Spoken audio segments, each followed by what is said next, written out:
Hi, I'm General Booty. I'm the quarterback at the University of Oklahoma, and you are now tuned into the greatest podcast on turf. Enjoy.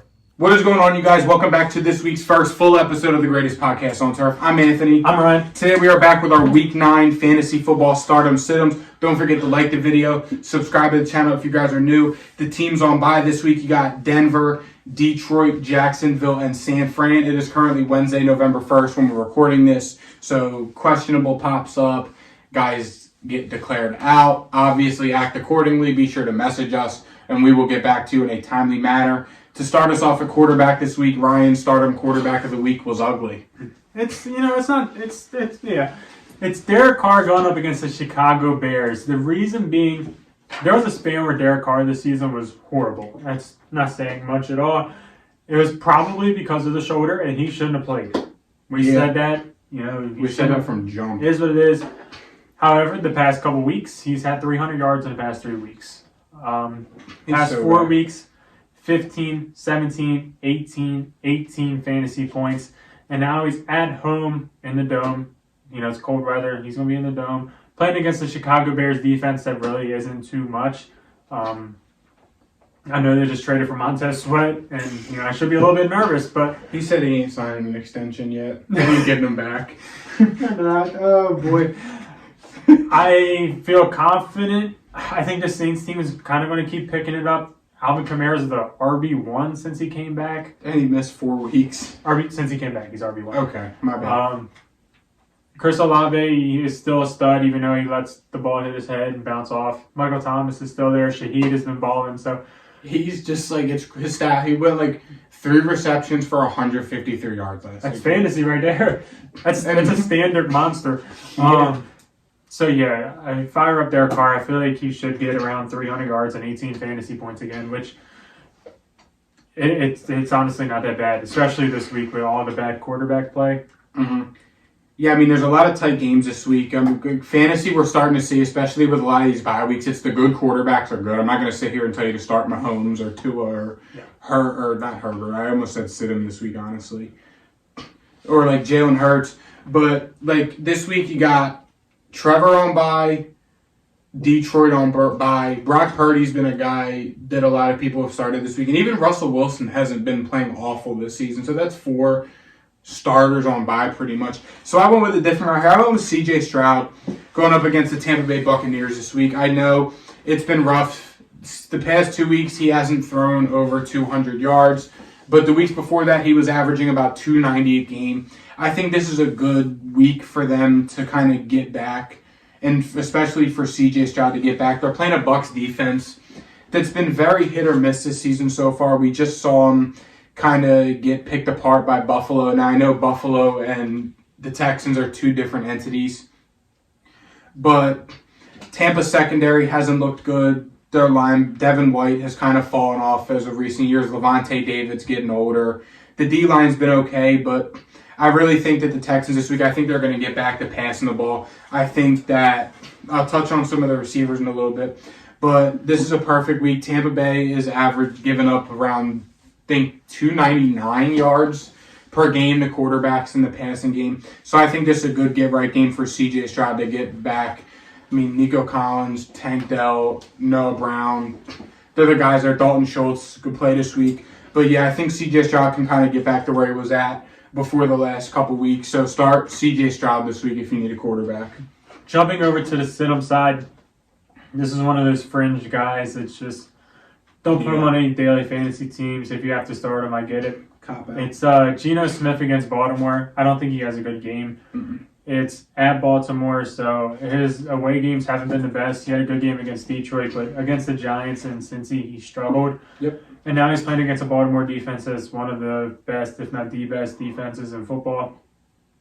And it just screams. I feel like Baltimore's kind of going to roll.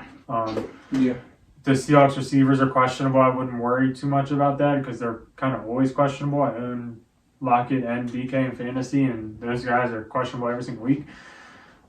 However, I'm still scared of this Baltimore defense. I'm scared of traveling all the way across the country. This team hasn't looked the best offensively, and I don't think that they turn things around this week. No, I'll own up to it. My sit-em team was a little bit kicking the dog this week. Then I'll start it off with quarterback. Jordan Love. They got the Rams this week. The Rams have been surprisingly good on all cylinders, especially on the defensive side. I thought their defense was going to be could have been historically bad this year. But they've been playing good, and I mean, yeah, Jordan Love started off hot. But the last 5 weeks, he's got 5 touchdowns and 8 interceptions.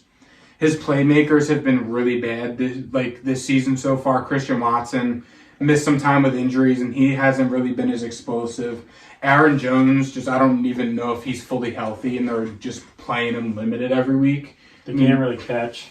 Yeah, Romeo Dobbs and what the hell's his name? Jaden Reed.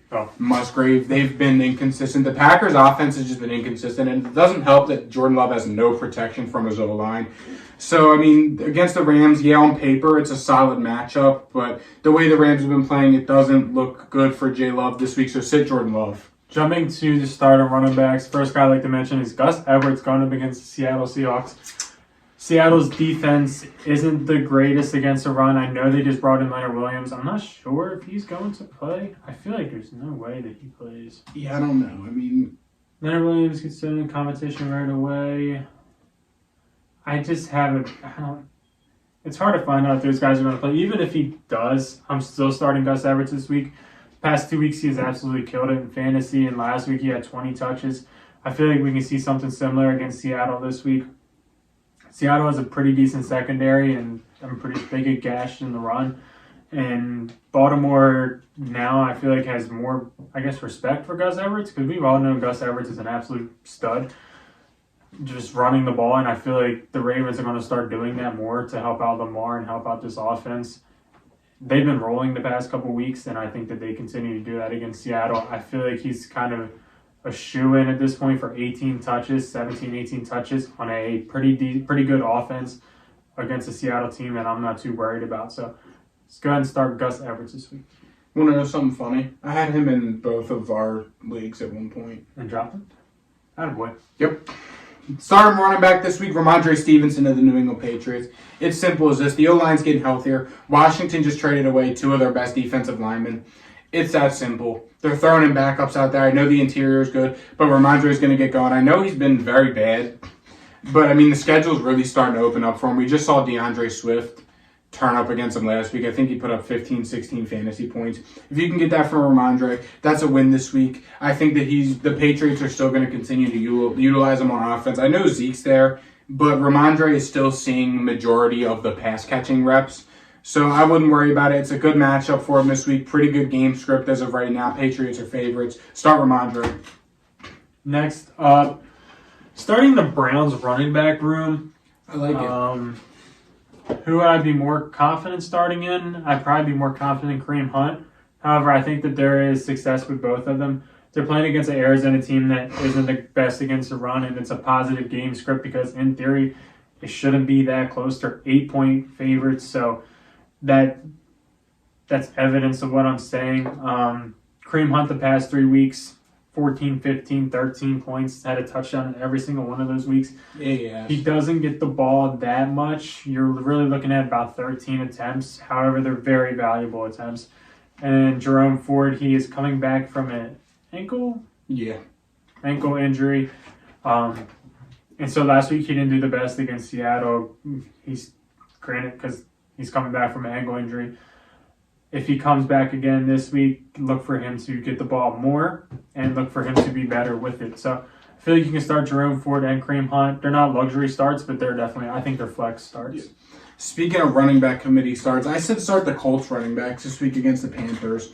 I know the Panthers kind of just held Dameon Pierce in check last week and even Devin Singletary. But, again, the Texans I think their O-line is just so bad to the point where they can't run the ball. But, I mean, you look at it like this. Jonathan Taylor and Zach Moss have kind of been a 50-50 split since JT's came back.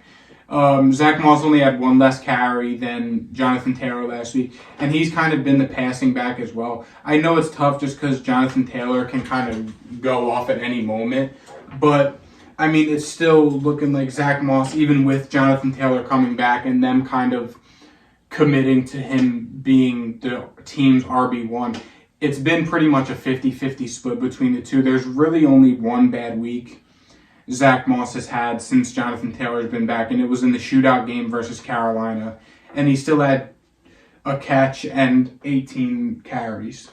So it's like, yeah, I know. I mean, Jonathan Taylor, obviously. I know Zach Moss isn't the prettiest start, but if you have him on your team, and, I mean, Javante's on by, Jahmyr Gibbs, Etienne, and McCaffrey are on by. If you have him sitting on your bench, don't be afraid to start him. If you have Jonathan Taylor, obviously, or Demont, yeah, as well. If you have Jonathan Taylor, obviously start him. But if you got Zach Moss just sitting on the bench, he's a pretty solid week-to-week start. He's the 29th ranked player in fantasy football this year, and that's with splitting carries with Jonathan Taylor against some pretty tough defenses the past few weeks. So start the Colts running backs. Jumping over to the Sidham side, the first guy I'm going to mention is Najee Harris going up against the Tennessee Titans. Najee is a guy, past couple weeks has been decent. He looked pretty good against the Rams. Overall, you've been disappointed that you drafted him. And now he's going up against a Tennessee team that's pretty good against the run. I feel like they're going to have success throwing the ball if Kenny Pickett plays. Sounds like he is. I think he said yesterday that he's definitely playing. I think so too. This is an interesting game because I'm not sure what Will Levis is going to do, and it's iffy. But I know that the Tennessee run defense is good. I know that Najee Harris is only going to get about 50% of the snaps. Yep. When you tie in those two things on a Steelers offense that is really, really bad, yeah, might be the worst offense in football. Bad. Nah, New England's going to give them a run for their money there. That's fair. I mean, Chicago has the right to be bad at this point, but Man, I like Tyson Bagent, though. Steelers are really bad at offense. Yeah, and it's funny. They're just do not so start bad. Najee Harris. Yeah, my first Sidham running back this week, I really kicked the dog with these two. Miles Sanders. I don't know what happened. Dude, don't even start no more. They're coming off the bye. He's fully healthy off the injury report, and he gets 2 carries. He had 1 carry for 4 yards in the first half and finished with 2 carries for 0 yards. I don't know what's going on there. If you need if you're in a deeper league and you need a decent start, probably Chuba Hubbard, just because he kind of took Miles Sanders' spot. But if you have Miles Sanders, I'm sorry, I have him in a league and it blows. Yeah. But do not start Miles Sanders this week. Not even just because the fact that who do they even play this week? Because they play, did I not have it written down? Oh, no, they play the Colts this week, and the Colts defense has been iffy against the run. It is not even that. It's just, I don't know what happened, but you can't start Miles Sanders after a performance from last week. You can't really start him until if he shows that he's the team starter again and he's going to take the majority of the touches like we saw early this season. So Miles Sanders is with Aaron Jones on the sit list until further notice. Speaking of kicking the dog, I'm just going to keep, I guess, this short and sweet. It's the Nice. Bears running backs. Thanks. All of them against New Orleans. At least I didn't say when it didn't start. That's fair. I just said all of them. So one of them starts. It's against New Orleans, a tough defense. Really bad game script because they should blow them out. Yep. Don't start a Bears running back. It was hard this week. I'm sorry. Yeah. And don't start Dameon Pierce either. I look at it like this. I've been a big fan of Dameon Pierce since he entered the league. I was very high on him going into this year. But last week was kind of like, okay, they're playing against a very bad Carolina Panthers run defense. Let's see. This is it. And he shit the bed. So, I mean, again, it's Dameon Pierce is another one of those guys that until he shows he can get more than 2.8 yards a carry behind that offensive line, and even if he starts to get some more of the pass catching targets and opportunities that Devin Singletary's been taking away, I think you just got to sit Dameon Pierce, and especially this week against Tampa Bay, who's been pretty solid against the run. I know they held James Cook last week, and they've kind of always been good against the run just because the capital they have. But you can't start Dameon Pierce this week, especially after what he's been doing. Next up, jumping over to the Stardom side. First guy I'd like to mention is Rashee Rice going up against Miami. I understand that Jalen Ramsey's back, and he absolutely destroyed that side of the field. However, There's not Rasheed Rice isn't the guy that Jalen Ramsey is going to shadow. You already know who's going this week. They put him on Kelsey? They should. Yeah, probably. They should. I mean, if I'm the D coordinator, go follow. At the end of the day, this game is going to be an absolute shootout. So anybody that you have on these teams, you fire up. Yep. You start Raheem Mostert, you start Rasheed Rice, you start Travis Kelsey, you start Waddle, Hill, you start Pacheco, you start them all. Yep. It's a high-scoring game. Send it. Granted, it's in Germany, and every single time across the pond, it's been rough. But I fire them up. Receiver this week, I had 2 receivers and 2 tight ends, like 1 receiver and 1 tight end on each side. The starting receiver this week, I kind of talked about him earlier. It's Nico Collins going against the Bucs. The Bucs have not been good defending the boundary all season. And I know Nico Collins has been spotty, and I know that Noah Brown's been eating some targets, and I know that Tank Dell is kind of there. But if there's a week for Nico Collins to kind of get back to putting up 15, 20 fantasy points, kind of how we saw earlier in the season. Again, like I said about CJ Stroud, I think it's this week. I think that the Texans offense as a whole really kind of gets back to how they looked this week. So yeah, I would start Nico Collins this week. I know the past 2 weeks he's been iffy, but I think that they can bounce back this week against the Tampa team that has not been very good defending the boundary. All right, next starting receiver. This one's a little rough because I didn't realize he didn't practice today. I'll say it anyway. It's DeAndre Hopkins going up against Pittsburgh. It's just a veteran, didn't practice. He's all right. There's a chance. He's been dealing with it bad, so I'm hoping he's just a veteran that didn't practice Wednesday, and if he plays, I feel like you shouldn't worry about it. Last week, he killed Atlanta, essentially. Will Levis looked great with him. If he doesn't play, I don't know if you're starting Traylon Burks, but if you threw him on the DraftKings team, then that would be smart. It sucks that he didn't practice. Start DeAndre Hopkins this week if he plays. The Steelers' defense isn't the best against the pass, if we're being honest. And Will Levis has shown that he's going to throw the ball. He showed that he's got an arm, and they needed that in Tennessee. Yeah. So go ahead and start him this week. My stardom tight end this week, it's a guy I said sit last week, and he must have heard me because he went crazy. It's Dalton Kincaid of the Buffalo Bills playing against the Cincinnati Bengals team that has given up the most points to tight ends in fantasy football all season. I look at it like this. Dalton Kincaid over the past 2 weeks has 13 receptions on 15 targets, 150 yards, and a touchdown. When you get that from a tight end who has building a connection with one of the best quarterbacks in the league, you take it and you run with it, especially against the Cincinnati Bengals team that has given up a lot of yards and points to tight ends. Next week, they got Denver, and the week after that, they got the Jets. So in terms of fantasy points given up to tight ends, that's 1, 2, and 6. Dalton Kincaid should be in for a monster few weeks. They got the Bengals this week. In theory, should be a high-scoring game. So start Dalton Kincaid this week. Jumping over to the center receiver side, first guy I'm going to mention, if you don't do it, I get it. This guy's wide receiver 10 on the year. The only problem is he's playing against a pretty good secondary, a really good secondary, and his quarterback is hurt. It's Jordan Addison. He's been an absolute stud this year. Was he one of my guys? I think he was. I think it was Olave, Addison, and Dotson.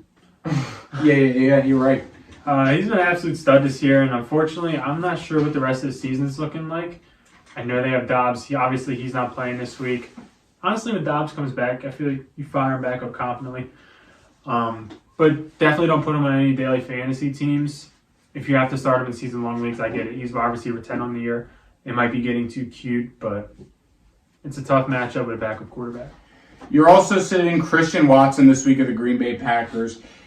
He did see 8 targets last week, but he's only played in 4 games. I get it, so he might be catching a stride. But he hasn't caught over 3 passes in any of the games, despite the targets. He hasn't looked as explosive. I mean, he's been Jordan Love's favorite red zone guy. But I think I saw when Jordan Love targets him in the red zone, he's thrown 2 picks, and Dobbs and Jaden Reed have been more efficient in the red zone than Christian Watson. He's just not a safe start at this point, especially with how bad in all aspects the Packers' offense has been. So do not start Christian Watson this week with a tough matchup against the Rams. Finally, this is one that me and Anthony have in common. It's the Cardinals against Cleveland. I said Cardinals. He said Trey McBride. Yeah. And for being honest, it's literally the Cardinals against Cleveland. Trey McBride popped off last week. I'll let him touch on that. Marquise Brown popped off last week. Michael Wilson's been pretty good this season. I would sit every single one of them. I don't know what you're going to see from this quarterback core. If Kyler plays, I feel like you might be able to start his guy. However, if he doesn't, I wouldn't start any Cardinals. Yeah, I mean, it's tough because, again, Trey McBride's coming off a 26-point fantasy game, 95 yards, a touchdown with 14 targets. But they're playing the Browns, who have given up the least amount of points to tight ends. And like Ryan said, we don't know which quarterback we're going to see, and we don't know what they got. Kyler's coming off the ACL, and what's the rookie's name? Clayton Tune? Mm-hmm. You don't know what you're going to see from him. He's a rookie playing against the best defense in football this season so far. So I'll leave it at that. Thank you guys for watching and listening. Don't forget to like the video and subscribe to the channel. Good luck this week. Text us, message us, shoot us a comment about any questions, comments about fantasy, and we'll see you guys next time. See you. Peace.